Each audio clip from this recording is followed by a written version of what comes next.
Okay, well, I'm live. I'm live. I'm live. I'm live. If you can hear me, type something in the chat. If you're watching the recording, thank you for being here. Go ahead and like the video. If you haven't already, subscribe. So, most people think math is cold, hard, lifeless, boring, useless. That's not true. Okay, so if you've ever felt like math was soulless or scary, you haven't seen it like this yet, and you haven't seen it like this before.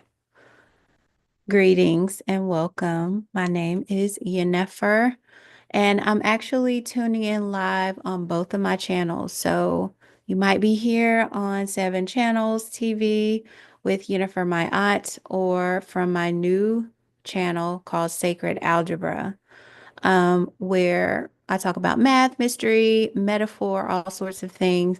And this afternoon, I'm going to be continuing the deep dive into A Beginner's Guide to Constructing the Universe. So, this book is really powerful.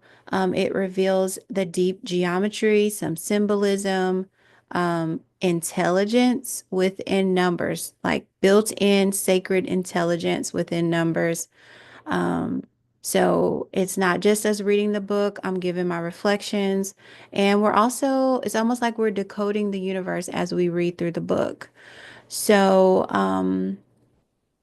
so whether or not numbers have confused you, been boring to you, or maybe they've actually called to you and you've always felt like you had a connection to numbers, I want you to stay with me. We're going to be reading the chapter on the monad from the book. I promise after this reading, you will not see numbers the same. So if you have this book, I would love for you to follow along. I'm just going to tune in and check to make sure that all the tech is working, that I'm actually live. Okay, let me make sure I'm live. I don't see any messages in the chat, so maybe we don't have any, but if you are here, I would love for you to say hi, greet. It is a Tuesday. Okay, so I see that I'm live on one channel. Let me see. May not be on the other one just yet.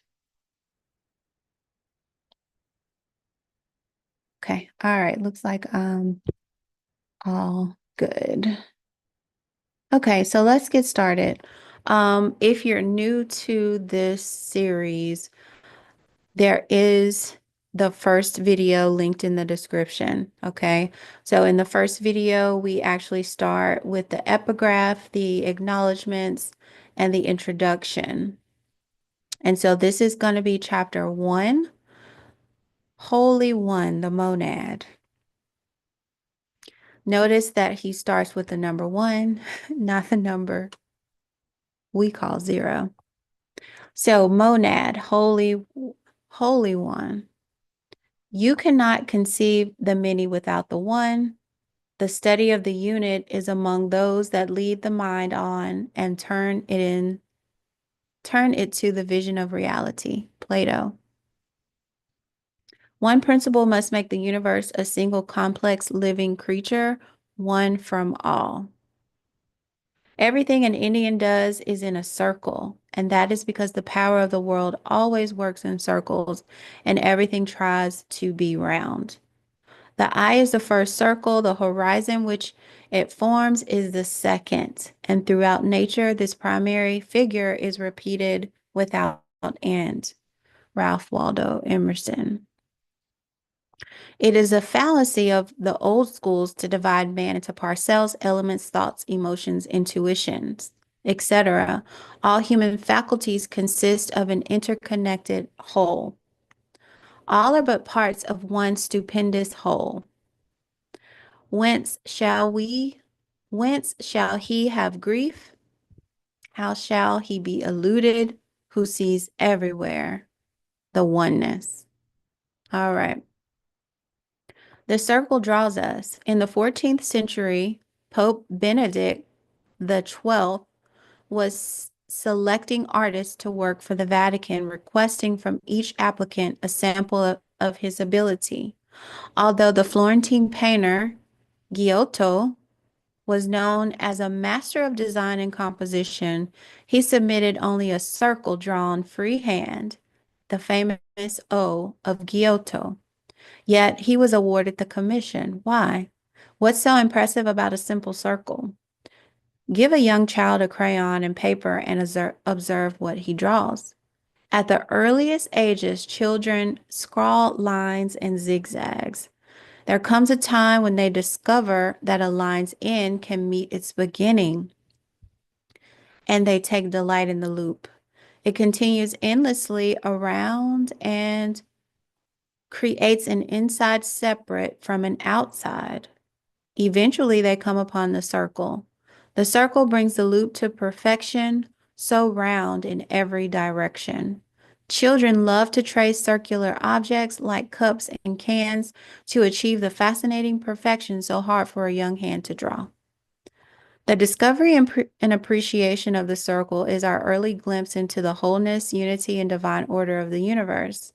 Some psychologists say that the discovery of the circle arrives as the child discovers the self and distinguishes himself from another. Even as adults, our attention remains hypnotically drawn to circles, toward their centers. In objects we create and those we see. We draw circles and they draw us. Looking at a circle is like looking into a mirror. We create and respond irresistibly to circles, cylinders, and spheres because we recognize ourselves in them. The message of the shape bypasses our conscious mental circuitry and speaks directly to the quiet intelligence of our deepest being. The circle is a reflection of the world's and our own deep perfection, unity, design excellence, wholeness, and divine nature. To ancient mathematical philosophers, the circle symbolized the number one. Yeah. So, bingo. To ancient mathematical philosophers, the circle symbolized the number one. What do we use the circle for? They knew it as the source of all subsequent shapes, the womb in which all geometric patterns develop. The Greek term for the principles represented by the circle was monad. Okay, from the root menon, to be stable, and monos, or oneness. In the alphanumeric correspondences of the Greeks, the letters of the word monos add up to 361. The system allows a difference of 1, so the word for oneness becomes 360. Not coincidentally, as that is also the number of degrees around a full circle. Ancient mathematical philosophers refer to the monad as the first, the seed, the essence, the builder, the foundation, the space producer, and most dramatic, the immutable truth and destiny. It was also called Atlas because, like the Titan upholding the heavens, it supports, it connects, and separates the numbers it produces. Okay, so if we look at these two images here, these are ancient Hindu priests using circular mandalas for practice and concentrating the mind. Wow. And then look at Tide's logo there. The ancient philosophers conceived that the monad breathes in the void and creates all subsequent numbers. Okay. So look at this number here, which looks to be 111,111,111 times itself gives us, look at that, the repeated numbers and then reflected again backwards. Numbers only express different qualities of the monad. The ancients didn't consider unity to be a number, but rather a parent of numbers. They noted that unity exists in all things, yet remains inapparent. They saw the relation of the monad to all numbers in a metaphor of simple arithmetic. Any number, when multiplied by unity, remains itself. 3 times 1 equals 3. Wow. The same is true when unity divides into a number. 5 divided by 1 equals 5. Unity always preserves the identity of all it encounters. We might say that one waits quietly within each form, without stirring, motionless, never mingling, yet supporting all. The monad is the universe's common denominator. The ancient Gnostics called it the silent force. The universe was carved of this primeval silence. Everything strives in one way or another toward unity. I love this viewpoint of the number one. All right. The Ouroboros, which is Greek for tail biter, a circular snake with its tail in its mouth, appears as a symbol on every continent, representing eternity, not as all time, but timelessness. Hmm. There's more to a circle than just a curved line. It's a wonderful first glyph of nature's alphabet. Every circle is identical. They only differ in size. Each circle you see or create is a profound statement about the transcendental nature of the universe. Expanding from the nowhere of its dimensionless center to the infinitely many points of its circumference, a circle implies the mysterious generation from nothing to everything. Its radius and circumference are never both measurable at the same time in similar units due to their mutual relation to the transcendental value known as pi, which is 3.1415926. When either the radius or the circumference is measurable in whole rational units, the other is an endless irrational decimal. Thus, a circle represents the limited and unlimited in one body. Wow. All right, so here we have the Hindu deity Shiva, Natara Raj, arguably the world's oldest continuously worshipped deity, which represents the transforming life force that motivates all forms. Shiva is shown here dancing the universe into circular manifestation. In my end is my beginning. This is the motto of Mary, Queen of Scots. And this is the Tibetan wheel of life, which resembles a Christian image of God holding the cosmos. All right. Our deepest awareness, the power that motivates all awareness, which we can call the power to be conscious, of which we are not ordinarily cognizant, recognizes its own transcendental nature in the geometry of the circle. For this reason, the circle has been a universal symbol of an ideal perfection and divine state that always exists around and within us, whether we acknowledge it or not. Religious art has traditionally turned to the circle to symbolize this state of divinity as heaven, paradise, eternity, and enlightenment. It is unity that doth enchant me. Giordano Bruno. Giotto's perfectly drawn circle communicated this universal idea. Or did he say ideal? All right. Oh, wow. So this is more artwork here. So,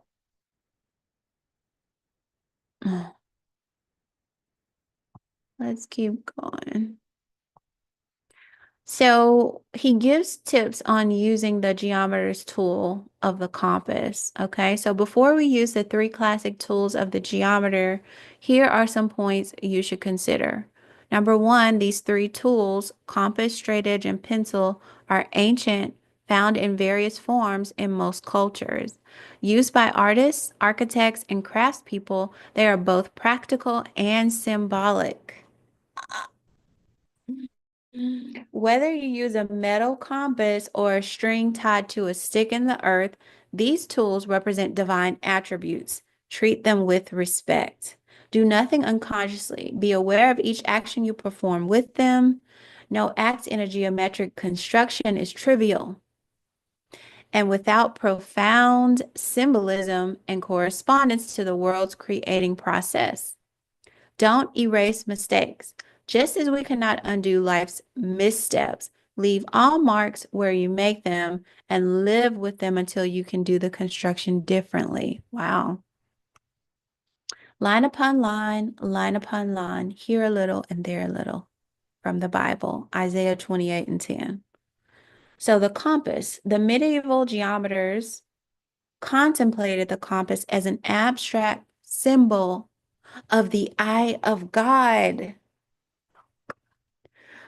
Okay, so that gives us a little bit of insight as to why would the Masons have a compass as a part of their logo and their symbology? The compass is an abstract symbol of the eye of God. In their worldview, its legs represented rays of light and grace shining from heaven to earth, from deep within us outward toward the periphery of our ordinary awareness. The compass has only one role. From the central seed point, it creates the transcendental whole called the circle. It opens up a divine space of light, awareness, and potential configuration. Remember that every circle you construct represents the monad, the complete universe. When turning a circle, hold the compass at its top, not its leg, to avoid changing the size of the circle. Turn each circle in one complete rotation without hesitation, leaning the compass forward as you turn. Avoid drawing only arcs and partial circles in the constructions. Complete all circles to see the full pattern of forces. This is amazing. This is amazing. I'm very excited. Very, very, very excited. Whew. So let's do a short check-in. I'm going to check the chats and the lives to make sure everything is still up and running and that I didn't miss any comments. If you're watching this, the recording, please make sure to like the video. Leave me a comment. What do you think so far? Um, do you remember constructing circles in school? I know you remember having to buy a compass as a part of your supply list. And would you like to do some of these together? So maybe in another video, I can have my compass, my camera set up, and we can actually do some constructions together.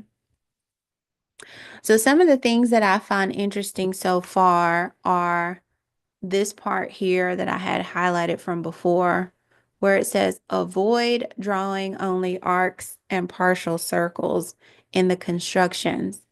I'm wondering if he's going to talk a little bit more about that. But thinking back to like geometry class, we actually drew arcs all the time, you know, arc lengths and calculated arc angles and all sorts of things in class in regular secular education. And I love these insights and these quote unquote just higher meanings, spiritual, metaphysical ways of viewing these three divine tools. Also, I mentioned the compass being a part of the Mason symbols. If you haven't, make sure you go back and watch that video, The Hidden History of Math or Math is Spiritual, because I talk about that in a little bit more detail. All right, let's keep going. Let's keep going. So let's move on to the straight edge. Straight edge, where circles intersect, points are created. A straight edge allows us to rule lines between points, revealing paths of energy, motion, and force between them. Your straight edge needs no measure marks. Measure is built into the performance of the geometry.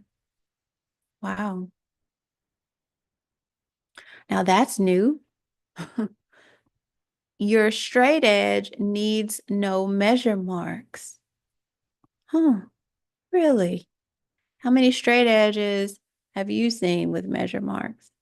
It says the measure is built into the performance of the geometry.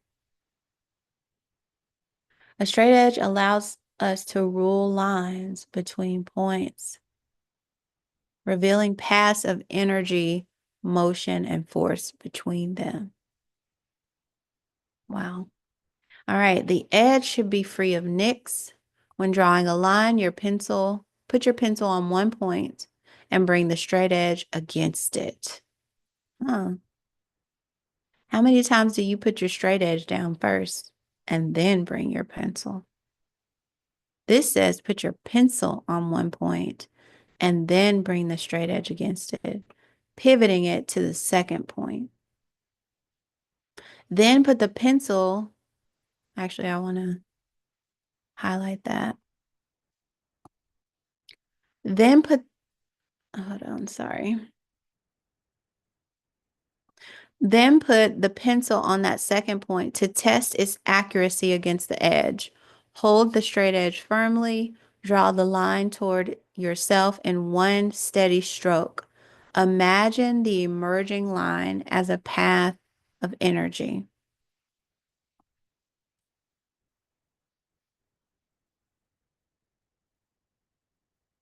All right, and then let's move on to the pencil. The scribe system, whether pencil and paper or stick and earth, is the means by which an archetypal pattern materializes. The pencil and paper translate divine, eternal ideas into symbols accessible to the geometer's sight. When you commit to creating a pencil stroke, move firmly, steadily, and deliberately without hesitation. Keep the point sharp.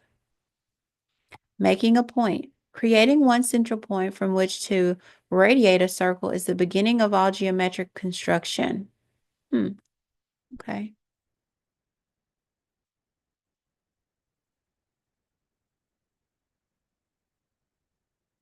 No matter how complex it becomes. The steps involved in any construction or the steps involved in any construction are a metaphor for the stages of the divine, ongoing creating process itself.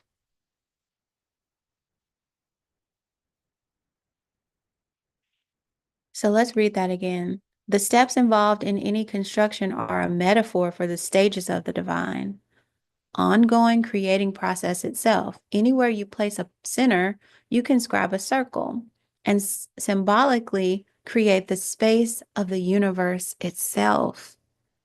Wow, true thou art, lad, as a circumference to its center. The circle is a shape begging to be organized.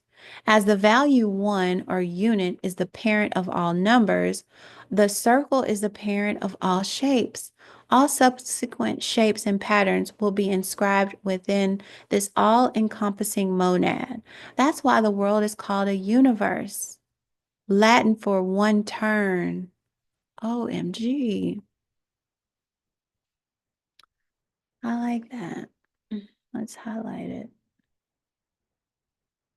No other universes exist except within this one, which Plato refers to as the whole of wholes. Okay. The circle accommodates all shapes within itself. The world is single and it came into being from the center outwards. To construct a symbolic universe, begin with a point, the circle's essence. Hold the closed compass upright and poke a symbolic point upon the paper. Oh, poke. A true point is impossible to draw, having absolutely no dimension, no length, no width or height. Ours is not a true mathematical point because seen under the microscope, it's a three-dimensional heap of carbon. Ideal geometry is impossible to perform with human tools. We can only symbolize ideals by the geometric shapes we construct. The closed upright compass on the point represents the mythological world axis, world mountain, or holy center of many cultures, the symbolic polar spine that supports creation and around which everything turns in adoration. Traditionally, the center is the most honorable place, known to the Greeks as the keep of Zeus. Wow, okay, so let's highlight that because definitely want to come back.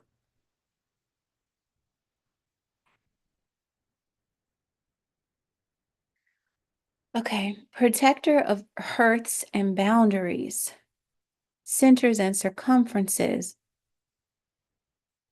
Protect hearths and boundaries. And the source of moral order. Zeus dispensed judgment from the center. Okay. God makes himself known to the world. He fills up the whole circle of the universe, but makes his particular abode in the center, which is the soul of the just. Nothing exists without a center around which it revolves, whether the nucleus of an atom, the heart of our body, hearth of the home, capital of a nation, sun in the solar system, or black hole at the core of a galaxy.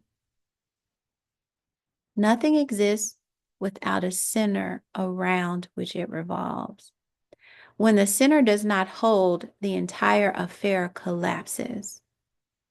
An idea or conversation is considered pointless, not because it leads nowhere, but because it has no center holding it together. The point is the source of our whole of wholes. It is beyond understanding, unknowable, silently self-enfolded, but like a seed, a point will expand to fulfill itself as a circle.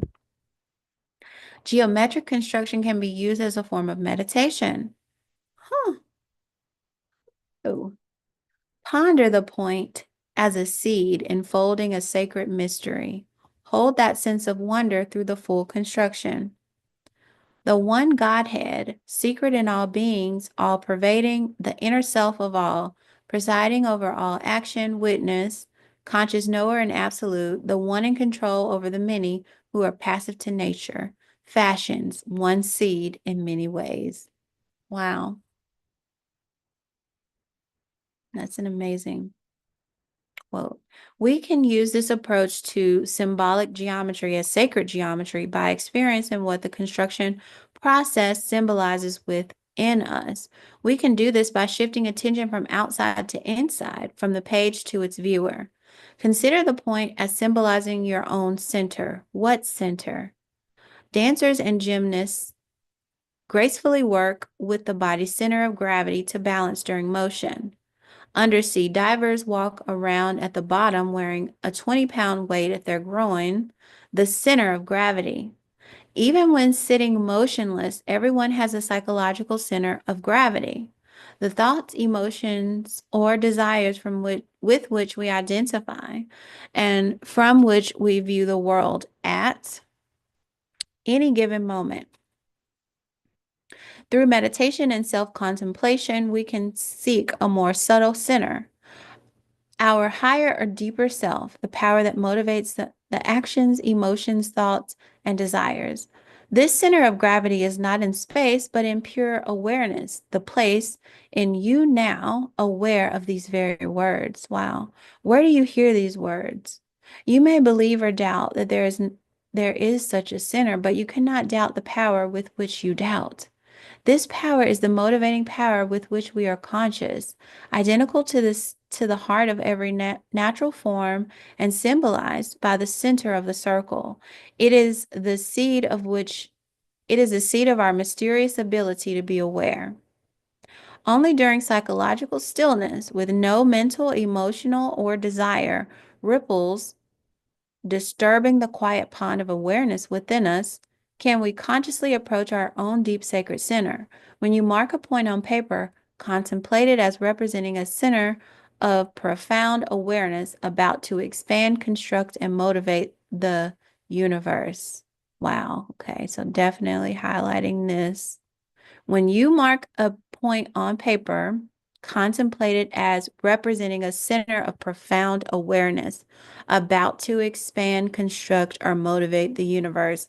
Then look inward. Silence the voices and seek that center's correspondence within you. As on the smooth expanse of crystal lakes, the sinking stone at first a circle makes. The trembling surface by the motion stirred, spread in a second circle, then a third. Wide and more wide the floating rings advance, fill all the watery plain, and to the margin dance. Alexander Pope, math poem, math poetry. Who knew? All right, to the margin dance. The point is made, the center established. The compass stands upright on it. Now we open the compass. This seemingly trivial act is an important stage in the geometric metaphor of the cosmic creating process. It represents the first archetypal principle of the monad, equal expansion in all directions. Okay, so this is the first archetypal principle, equal expansion in all directions. So we went over the metaphor of the point. Okay, the compass stands upright on that. Now we're going to open the compass. And this is a seemingly trivial act as an important stage in the geometric metaphor of the cosmic creating process. Wow. Equal expansion in all directions. In many myths, the universal creating process begins with an expansion from a divine center. Like the very first biblical command, let there be light, in Hindu mythology, the dimensionless Brahma speaks aloud the word aham, I am, a word made of the first, middle, and final letters of the Sanskrit alphabet, which represents the circle's three parts: the center, the radius, and the circumference. Our own spiritual center, psychological reaches, and outer material form. Wow. That's what I am is? Wow.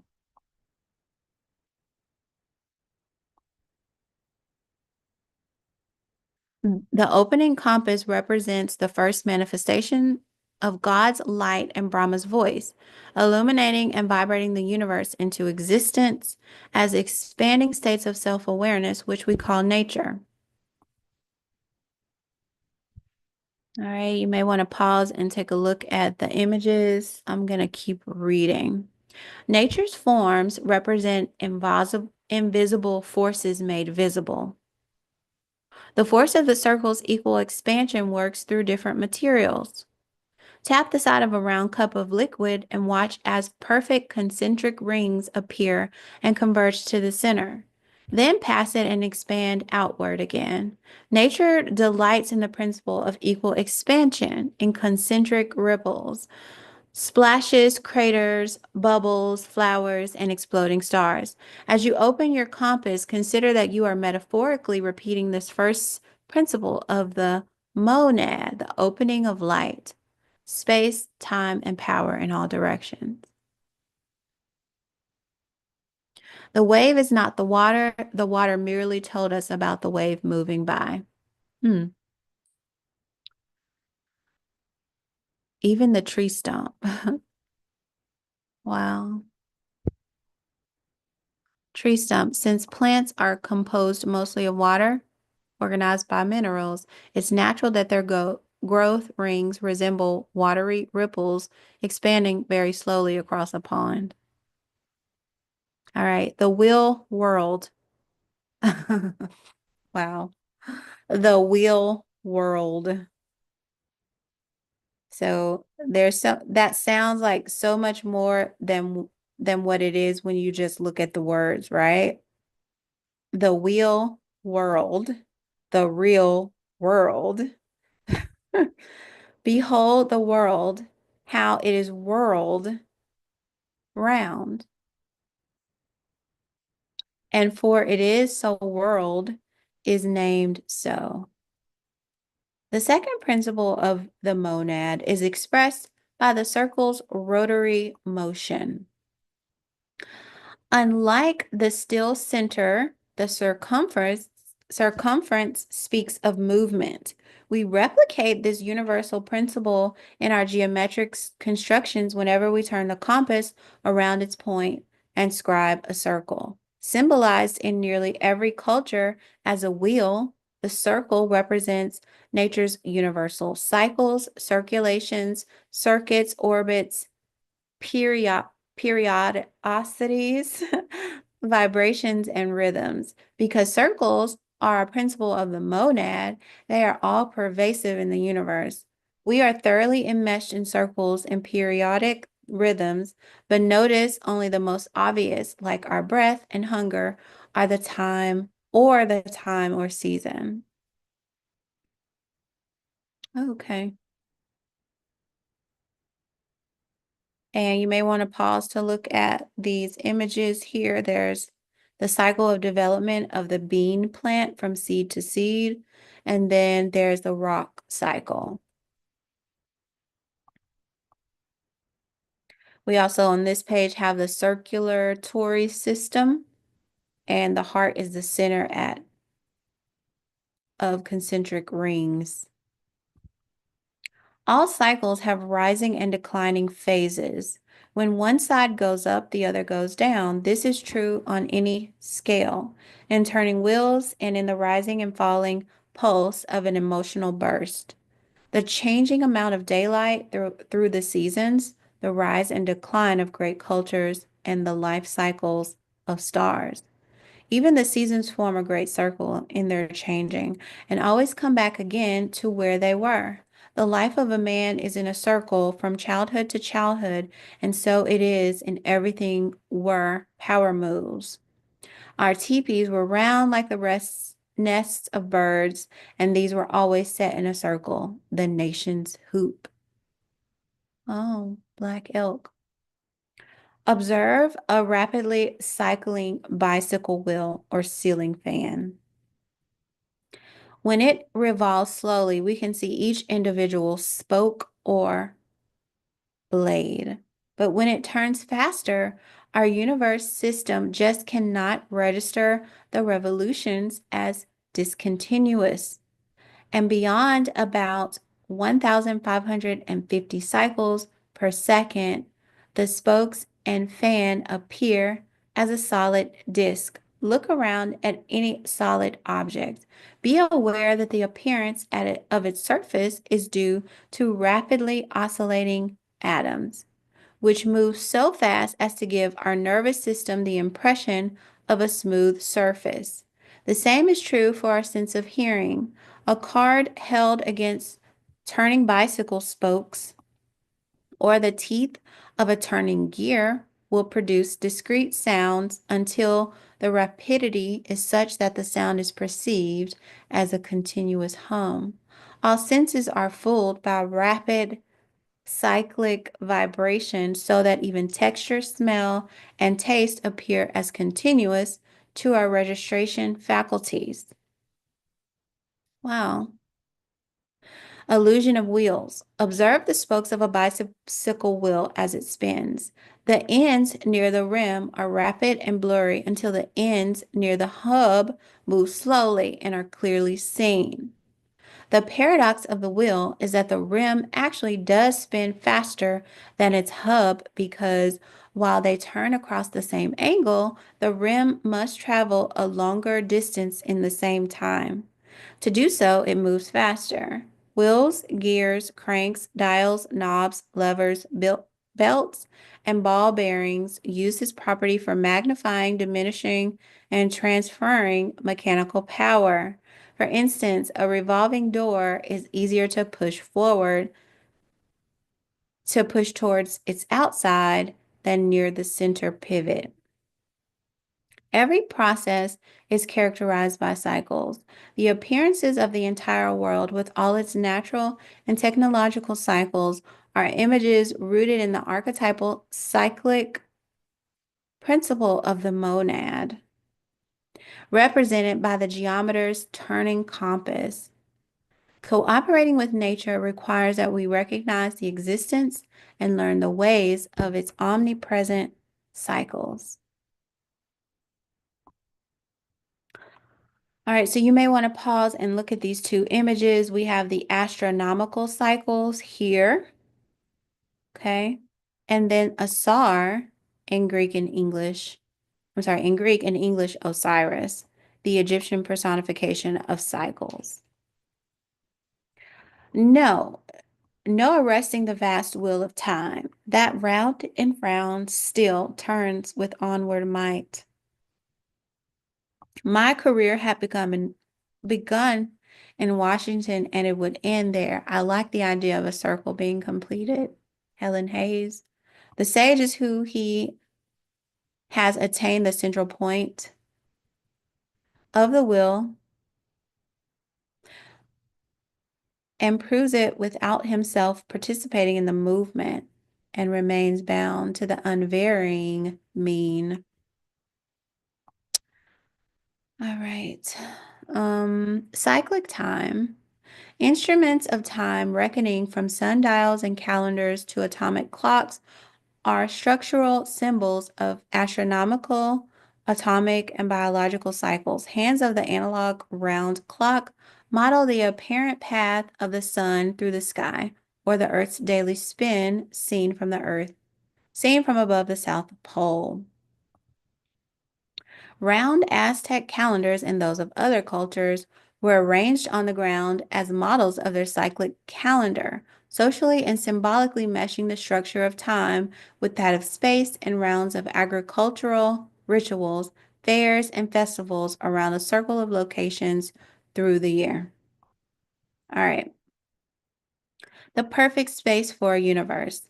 A circle may be small, yet it may be as mathematically beautiful and perfect as a large one. The wheel has come full circle. William Shakespeare. The third all-pervasive principle of the monad involves the area within the circumference. A circle is not just the curve, but the miraculous space inside, which manifests between nothingness, zero-dimensional point, and everything, infinitely many points around the circumference. A circle expresses the most practical and efficient geometric space for natural and human creations to occur. Of all shapes, a circle encloses the most space by the smallest perimeter. In other words, the most enclosure with least exposure. The monad's third principle is maximized efficiency. Look for circles, cylinders, and spheres, and you'll see them everywhere. We have shields. Uh-oh. Okay, and this just became big. We have shields, manhole covers, ring roads, cups and cans, plates, pizza, and round tables. So let's read a few of these. For shields, a round shield gave the ancient soldier maximum protection behind the largest area while employing the least material and having the least weight. Manhole covers. Did you ever wonder why a manhole cover is round? A circle is the only shape that won't fall into its own hole. Really? A square or triangular cover could drop in along its diagonal, which is longer than any side, but a circle's diameter is everywhere the same. All right, let's look at cups and cans. A cylindrical cup or can contains more material within it than a square or hexagonal shaped container made of the same amount of material. Wow. The circular shape allows it to hold more using the least material and weight. Only a sphere would be more efficient, but impractical to stack. Wow. Let's look at pizza. A round pizza uses the least amount of dough to fill the largest space and provide the greatest area of toppings. Wow. A round table is an expression of the equality of the diners. Its maximized surface areas allows them to share more dishes than any other shape with the same perimeter would. Wow. Yeah, because when you're at a rectangular table, there's always like who's at the head of the table and who's opposite to that person. But round tables, everyone is equal. And that actually reminds me of a scene from Game of Thrones. Um, one of those I remember some scenes when the council is all together, and I'm thinking of Game of Thrones, not House of Dragon. Their table is round versus it being rectangular. But when they're at dinner, usually it's a rectangular um, table. So that's interesting. All right, we're almost done. The moving path of a fixed point on a rolling circle leaves an arched trail, maintaining unity. The two shaded portions of each side of the circle have the exact area as the rolling circle that produced them. Verify this by taping a pencil to a metal can and rolling it along the bottom of a wall at a right angle to graph paper on the floor. Oh, so that's like a little experiment. If we wanted an arched trail. All right. And so, yeah, there are two images. When a wagon train formed a circle for protection, it enclosed the most ground while offering the least exposure to attack from the outside. Wow. A simple experiment with a single loop of string and graph paper chessboard or checkered tablecloth will prove the supremacy of a circle. Form the loop into different shapes and lay each over the squares of the graph paper. Count the number of squares each shape encloses. Although each shape has the identical perimeter, because the loop's length doesn't change, only the circle covers the most squares. Circles are praised not that abound in largeness, but that exactly round. Okay. Circles are praised not that abound in largeness, but the exactly round. So life will praise that doth excel, not in much time, but acting well. So wow, okay. All right. This is the last page in this chapter. And look at some of these images. We got a bird's nest. Look at that, circular. We've got a ring road around the city. We've got an igloo African hut. We've got an animal and human builders in all climates prefer circular and hemispherical homes that enclose the largest living space with the minimum exposure while using the least materials, time, and energy to build. The secret of the circle. The monad or oneness, expressed as a point and a circle, is the foundation for our geometric construction of the universe. The three parts of the circle, center, circumference, and radius, forming the space within, correspond to the three principles of the monad: equal expansion, cycles, and efficient space. So that is basically the summation of this chapter. These principles, along with the monad's one, I'm sorry, these principles, along with the monad's wholeness, are all pervasive and lie at the foundation of the world's objects and events, as the number one is hidden within every integer. Consider then how lofty and how wide is the excellence of the eternal worth, which in so many mirrors can divide its power and majesty forevermore, itself remaining as one as it was before. Dante. So that was amazing. I think this is uh, amazing. All right, a little bit left. The monad is noble to us through its expression in nature's designs and human affairs as equal expansion, cycles, and efficient space. Natural structures are universally recognized as beautiful and most efficient. We too are part of the world's harmonious design and can't help but express the monad's principles in the things we do and create. Everything seeks unity.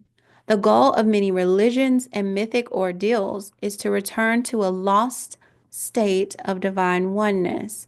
But we have no need to return to a state of oneness because unity is axiomatic exomatic, and we already are integrated in it. Barely recognizing our situation, here and now we live in a whole and beautifully harmonious wonder world. Only a self imposed illusion of separateness keeps us from recognizing our own center of awareness and identity within the one with the one.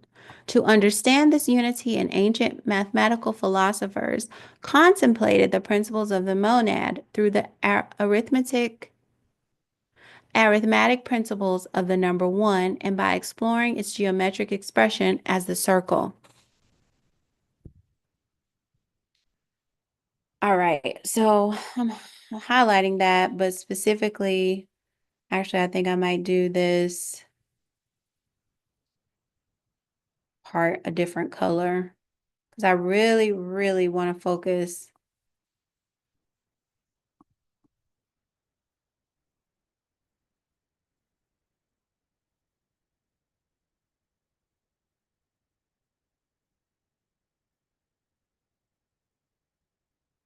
on that last part.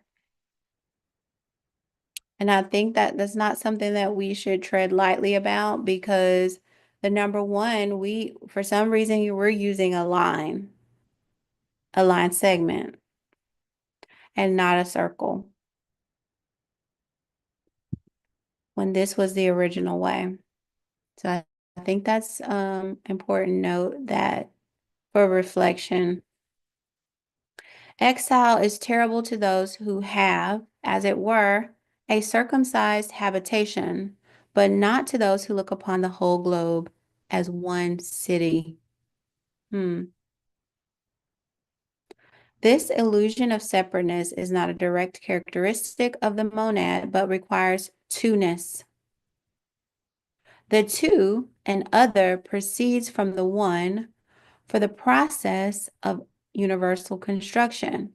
To understand how duality and the sense of separation derive from unity and work in the world and ourselves, we must go deeper into the mythic realm of geometry and number to the principle of two-ness, known to the Greeks as the dyad. And so chapter 2 is all about the number dyad, or the number 2. All right, so leave your notes below. Leave your curiosities and your wonders in the comments. Don't forget to like this video, subscribe to the channel. Let me know where you're going next with this. And I'm going to get out of here, you guys. I have fun. I learned a lot, and I'll see you on the next go round. Until then, adios.